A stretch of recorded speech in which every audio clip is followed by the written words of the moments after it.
జగన్కు షాక్ అయ్యేలా ఫలితాలుంటాయి. ప్రజలు ఏకపక్షంగా కూటమి వైపు మొగ్గు చూపినట్లు తెలుస్తుంది.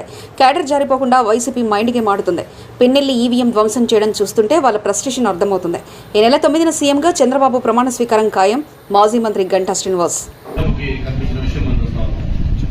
అయితే దీన్ని డైవర్ట్ చేస్తూ వైసీపీ నాయకులు జగన్మోహన్ రెడ్డి గారు మొన్న 2 నెలల ముందు ఆయన పీకే టీం ఏదైతే ఐపాక్ టీం ఉందో ఐపాక్ టీంతో మాట్లాడినప్పుడు ఆయన చేసిన కామెంట్స్ కానీ ప్రజలు షాక్ అవుతారని చెప్పాడు. ప్రజలు దేశం కూడా డెఫినెట్ గా మేము కూడా అంటా ఉన్నాం. ఎందుకంటే ఖచ్చితంగా షాక్ అవుతారు. ఎందుకంటే ఆ ప్రజలు ప్రతిపక్షంగా కూటమి వైపు రాబోతా ఉన్నారు.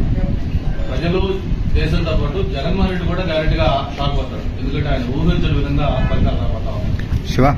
దాంతోపాటు ప్రత్యేకించి విశాఖపట్నంలో వైవి సుబ్బారెడ్డి గారు కానీ మరి అలాగే బొత్స సత్యనారాయణ గారు కానీ గత 7 రోజులుగా వాళ్ళు ఆడుతున్న మైండ్ గేమ్ చూస్తే చాలా నవ్వు వస్తా ఉంది మాకు.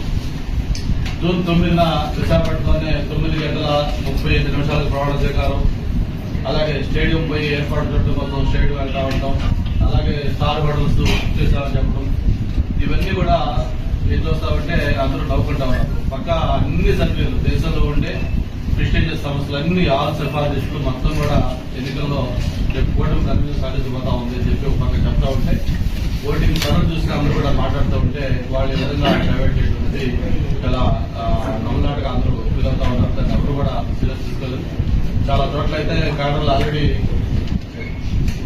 దాని మీద వాళ్ళు చేతులు ఎత్తేసేసి వాళ్ళ నాయకులు కూడా వైరల్ అయింది. ఒక ఈవీఎం మిషన్ డైరెక్ట్ గా క్యాండిడేట్ బూత్ లో వెళ్ళి ఎంత ఓపెన్ గా అతను దాన్ని ధ్వంసం చేస్తున్నాడంటే అది వాళ్ళ ఫ్రస్ట్రేషన్ వైసీపీ నాయకులు క్యాండిడేట్లకి ఆ ఫ్రస్ట్రేషన్ క్లియర్ గా కనిపిస్తా ఉంది.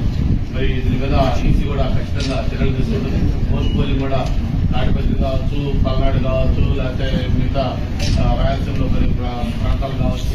చివరికి ఒక పబ్లిక్ పల్స్ ఏంటంటే మేము కూడా మన పోలింగ్ రోజు మార్నింగ్ 7 o'clock ఓటేయడం కోసం మా ఎంఈపీ బూత్ లోకి వెళ్ళి, ఎందుకంటే మిగతా కాన్స్టిట్యూన్స్ లోకి వెళ్ళాలి కాబట్టి వెళ్తే పబ్లిక్ మమ్మల్ని అప్పటికే 200 మంది క్యూలో ఉన్నారు.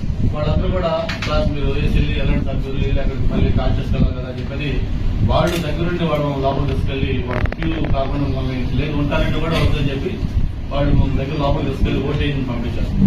సేమ్ ఇన్సిడెంట్ తెనాల్లో ఎమ్మెల్యే నేను రిక్వెస్ట్ చేసి లోపలికి వెళ్తాను కూడా పబ్లిక్ ఒప్పుకోకుండా బలవంతంగా వెళ్తుంటే అతని మీద దాడి చేసి ఫిజికల్ గా అతను కొట్టే పరిస్థితి వచ్చిందంటే పబ్లిక్ 3 ఏళ్ళు మనం అర్థం చేసుకోవచ్చు. కాబట్టి వాళ్ళు ఎన్ని మాటలు చెప్పినా కేవలం 4వ తారీఖు దాకా వాళ్ళు ఎన్ని ప్రయత్నాలు చేసినా ఇది చేసినా కూడా పబ్లిక్ తీర్పు పెట్టు ఆల్రెడీ పార్టీలో నిశ్చితమై ఉంది. మరి అది ఖచ్చితంగా ఎన్డీఏ కూటమికి ప్రారంభం రాబోతా ఉంది. మళ్ళీ ఏదైతే వాళ్ళు చెప్తా ఉన్నారు 9వ తారీఖు, ఆ 9వ తారీఖున జగన్మోహన్ రెడ్డి గారు కాదు చంద్రబాబు నాయుడు గారు ఈ రాష్ట్ర 3వ ముఖ్యమంత్రిగా మళ్ళీ ఆయన ప్రమాణ స్వీకారం చేపడతా ఉన్నారు. అలాగే విష్ణుకుమార్ రాజు గారు, జగన్మోహన్ రెడ్డి గారు, నేను, మన రఘు నలుగురు కూడా కంటెస్ట్ చేస్తున్నాం ఎమ్మెల్యేలుగా. నలుగురు కూడా అసెంబ్లీలో అడుగు పెట్టబోతాం. దీన్ని ఘంటాపథంగా చెప్పగలం. అందరూ కూడా మంచి మెజార్టీతో ఎన్డీఏ కూటమి అభ్యర్థులు గెలవబోతా ఉన్నారు.